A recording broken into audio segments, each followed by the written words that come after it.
Welcome back to Coffee with Mia. I'm Mia, and as always, I'm so happy that you can join me. Grab your coffee or your favorite beverage, get comfortable, and let's talk about something that might hit a little close to home.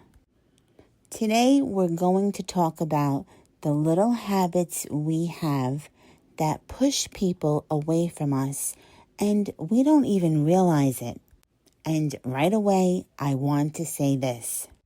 This is not about blaming ourselves. This is not about beating ourselves up. This is not another, oh great, I'm doing something wrong again. No, this is nothing about that. This is about awareness. Because sometimes it's not the big arguments that damage a relationship. It's not always the huge betrayal. It's not always about the dramatic fallout. Sometimes it's about the little habits, the little comments, the little distractions, the little silences. It's the little ways we shut down or pull back or make someone feel like they don't matter. And truth be told, we all have done some version of this. I know I have. We all have those moments where we don't show up the way we want to. We get tired. We get hurt. We get defensive. We get overwhelmed. And before we know it, we're communicating in ways that just don't bring people closer. They actually push people further away. So let's talk about it honestly. Not with shame, with coffee, with grace, and with the question, how am I showing up in the lives of the people I love? One habit that can really create distance, the silent treatment. Now, sometimes we need peace, and that's healthy. Sometimes we need to step away before we say something that we'll regret. That's wisdom. But there is a difference between taking space and using silence as punishment. You know how it goes. When we ignore someone on purpose, when we refuse to answer, when we make them guess what they did wrong. That's not communication. That's called control. And it can make the other person feel alone inside the relationship. A healthier way to say this or express yourself is to tell the other person, I'm upset right now and I need a little time, but I do want to talk about this. That one sentence changes everything because now you're not abandoning the conversation. You're pausing it with respect. Another habit, I was going to say bad habit, it is, but is complaining more than we appreciate. And I'm sure you know as well as I do, this one is easy to fall into because life is a lot. It can get to be too much. There is always something to complain about. The traffic, the bills, the weather, the family drama, the text that was never answered, the person who said the wrong thing. And yes, we all need to vent sometimes.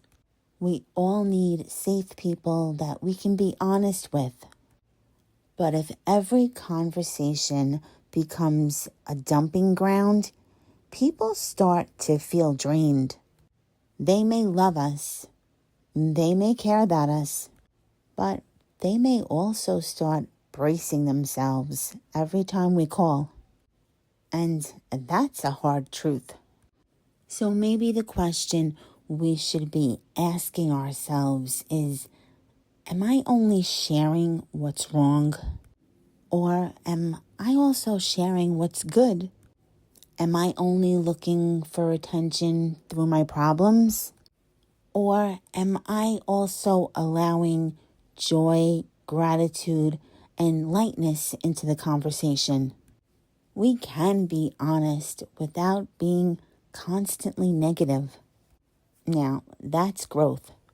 Another habit that ruins a relationship is attacking someone's character instead of talking about their behavior.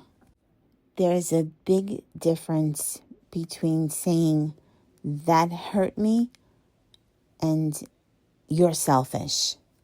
There's a big difference between, I felt forgotten when you didn't call, and you never care about anyone but yourself. You know, when we attack someone's character, the conversation actually stops being about the issue.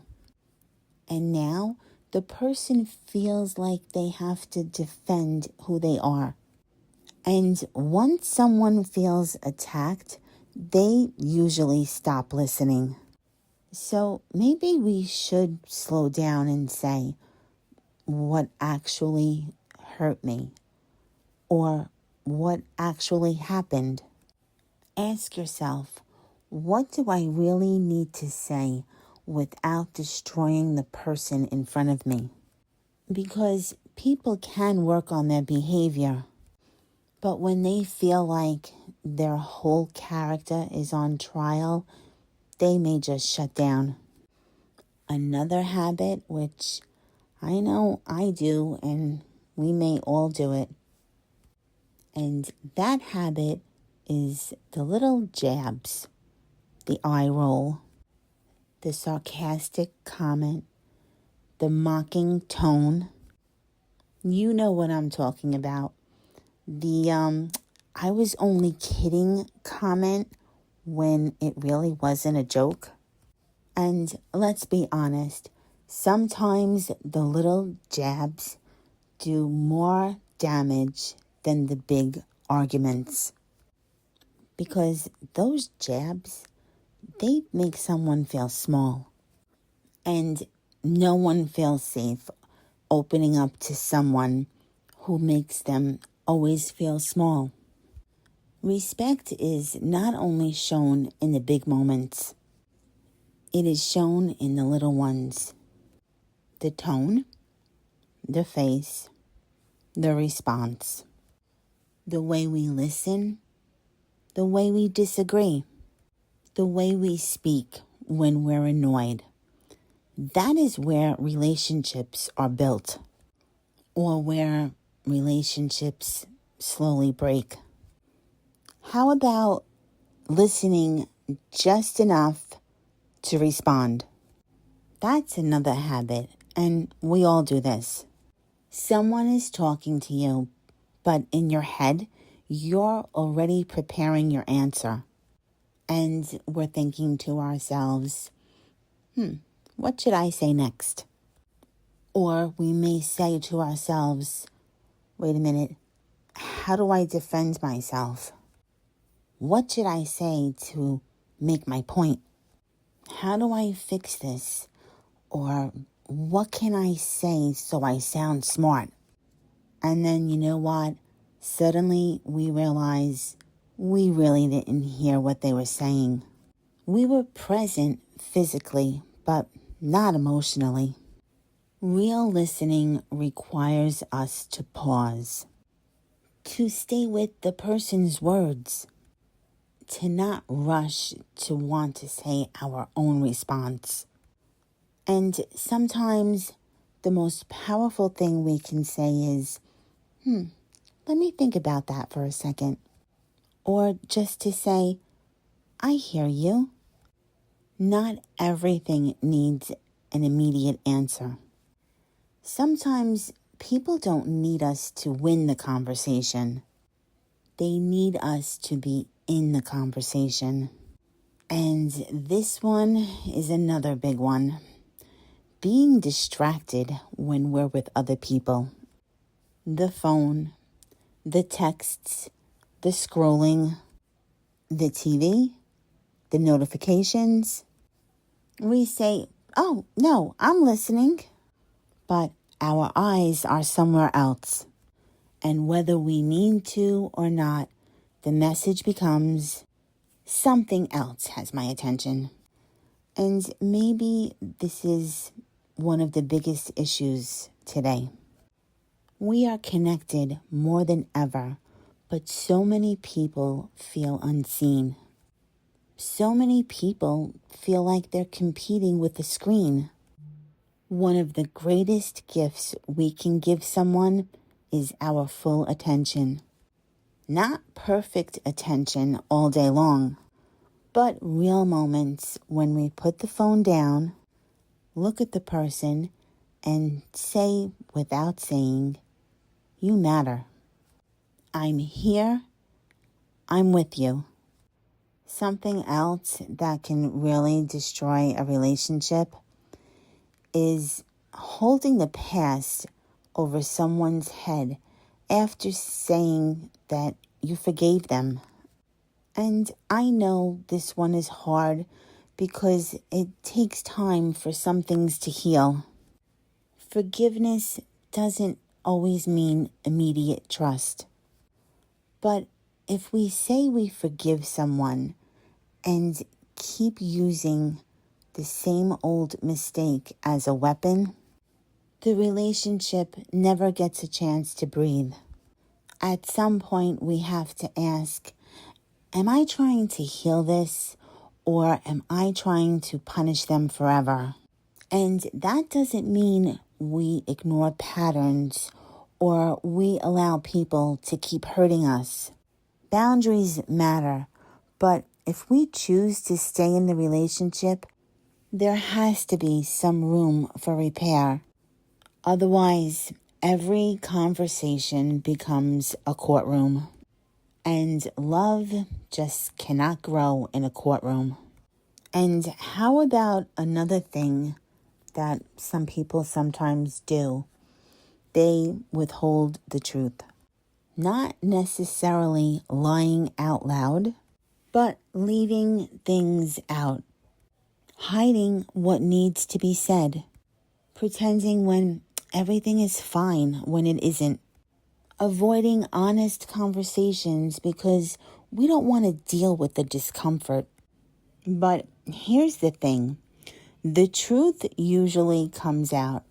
I remember my grandmother used to have a saying, the dirt always comes out in the wash. And when it does, the damage isn't only about what happened. It's about the fact that someone had to find out instead of being told. Sure, honesty can be uncomfortable, but hiding creates distance. And if we want real relationships, we have to be willing to have real conversations. Kindly, calmly, and honestly. And the last habit I want to talk about is using guilt to get what we want. Making someone feel bad so they do what we want. Punishing them emotionally when they say no. Making love feel conditional. That's not connection. That's pressure. And healthy relationships need room for honesty. Room to say no. Room to not feel the same way you do. Room for someone to be themselves and not feel awkward about it. Love should not feel like walking through a minefield. And now, as we talked about all this, it comes back to something important. The point is not to listen to this episode and think of everyone who needs to hear it. Although, let's be honest, we all do that sometimes. The point is to ask, where do I see myself? Where can I do better? Where have I been disconnected? Where have I been defensive? Where have I been distracted? Where have I used silence instead of honesty? Where have I wanted to be understood, but I didn't take the time to understand? That is where growth begins, not with blame, but with ownership. And ownership is powerful because when we own our part, we do get some of that power back. We stop waiting for everyone else to change first. We start asking, what can I do differently today? Maybe today you put the phone down during a conversation. Maybe today you stop yourself before making that sarcastic remark. Maybe today you say, I need a minute, but I don't want to shut you out. Maybe today you tell the truth kindly instead of hiding it. Maybe you stop turning every conversation into what's wrong and start making room for what's good. Small shifts, big difference. Because relationships are not only built in the big moments, they're built in the daily ones too. The ordinary ones, the texts, the calls, the coffee conversations, the way we listen, the way we apologize, the way we pay attention, the way we make people feel when they are with us. And maybe that's the question to take with you today. Ask yourself, how do people feel after they spend time with me? Do they feel heard? Do they feel safe? Do they feel valued? Or do they feel drained? Do they feel they have to defend themselves? Do they feel like they matter? And please hear me when I say this. None of us will get this right all of the time. We're human. We have moods. We have hard days. We have old wounds. We have stress. We have moments when we react instead of respond. But we can become more aware. And awareness is one of the most beautiful beginnings. So this week, don't try to fix everything. Just notice. Notice how you listen. Notice how you respond. Notice when you shut down. Notice when you reach for your phone. Notice when you turn a small issue into a character attack. Notice when you're about to use the past as a weapon. And then pause. Take a breath. Choose something different. Because that's growth.